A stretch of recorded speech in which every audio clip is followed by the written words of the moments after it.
Mimi ile kitu ilinitoa kwake ni kufuta bangi na siwezi rudi tena huko. Alikuwa ananichapa vibaya, siwezi rudi kwake tena. Oh, bangi pia na kukuchapa pia.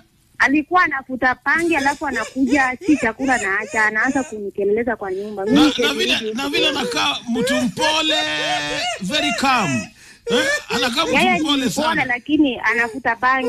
Hata mama yake nilimwambianga hiyo story, mama yake alisema hata yeye mwenyewe aliniambia siasifanya ache kufuta bangi. Hata mama yake mwenyewe anajua. Sasa mama yake na yeye ukimwambia ni mtu mwenye yani anapenda vijana wake, wewe simwambia kitu achukulia. Anasema umeona hivyo ndio umeona. Sasa mtatupa huyu mtoto wangu nitafanya nini? Sasa ndio niliamua kutoka nikiendanga bwana. Hiyo story malizana nayo.